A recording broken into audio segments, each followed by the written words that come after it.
Hello, my name is Svetlana Bedereva. I'm an art historian, curator, and artist.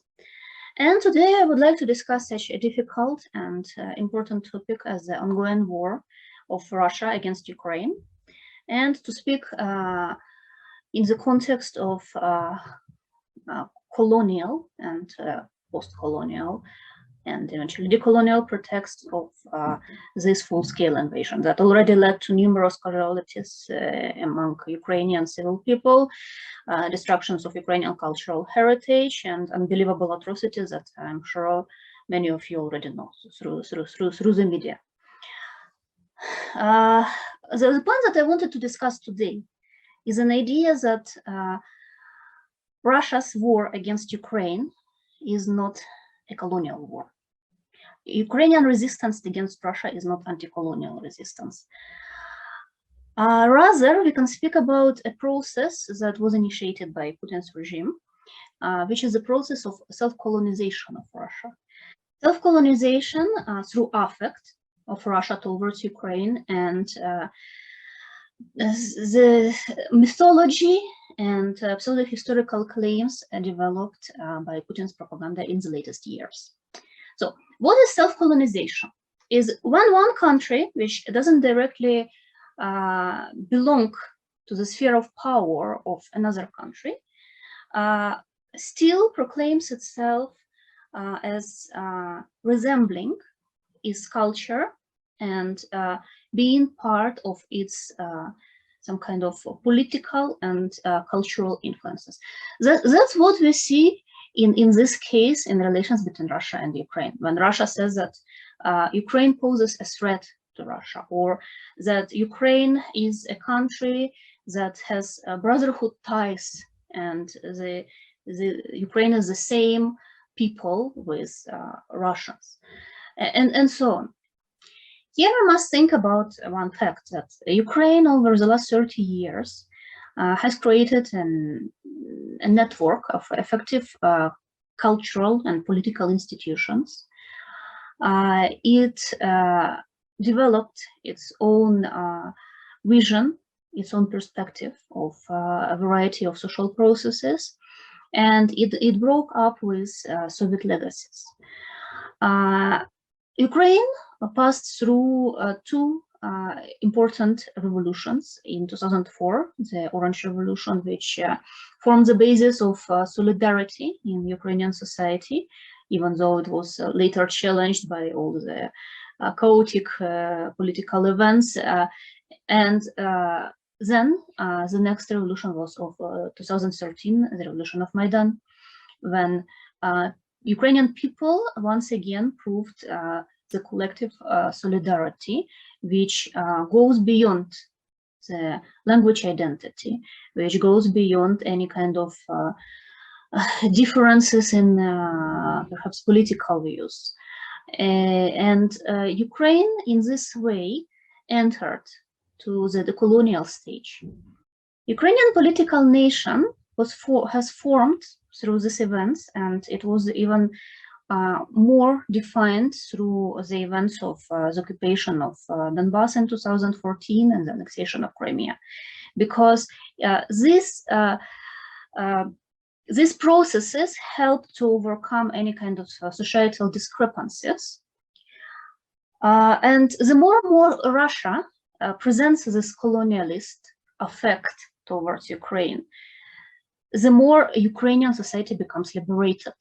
And on the opposite, the more Russia becomes self-colonized by these notions, this mythology that was created by its own propaganda. This self-colonization and self-mythologization of Russia doesn't come, of course, on the empty spot. There have been decades of cultural appropriation that Soviet Union exercised toward Ukrainian culture. We can speak about frescoes and mosaics of Mikhailovsky Monastery that was exploded in Kiev by Stalinist followers in the 1930s, or we can speak about different church treasures and museum treasures that are now stored in Russian museums, including Tretьяков Gallery and the History Museum in Moscow. And moreover, this cultural appropriation went towards the so-called Soviet avant-garde that internationally is labeled as Russian avant-garde. However, many of these artists, including Vladimir Tatlin, Alexandra Ekster, David Burlyuk, were either of Ukrainian origin or they worked extensively in Ukraine. And what Putin's myth is using now for purposes of fueling the war onto Ukraine comes precisely from this idea of belonging of Ukraine to Russia, and belonging of, in the way, in the opposite way, belonging of Russia to Ukraine. But I just want to say that is not the process of the last few years.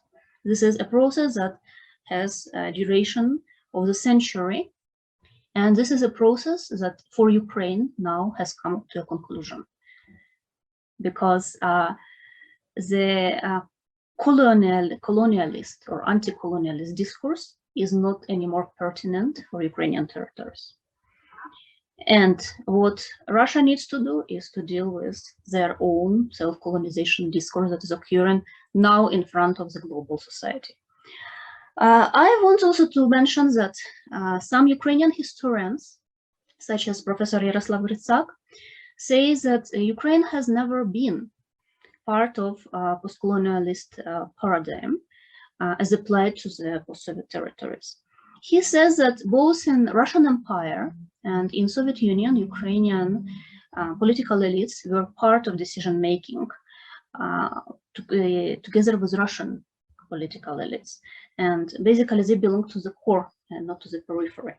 In this way, Professor Gritsak challenges this distribution of center and periphery and the vision of Ukraine as subject to any kind of colonial action. And in a way, he proposes the liberation from this vision.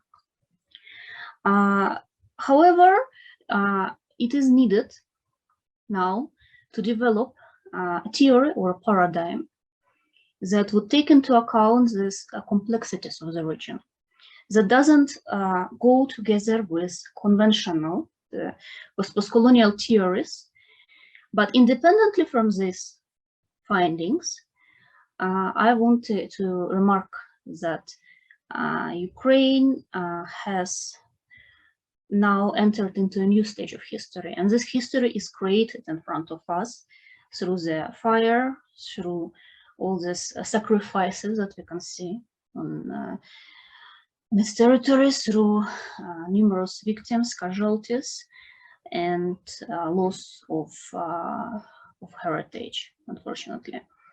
I hope this will finish soon, and I hope that Ukrainian territorial integrity will not suffer.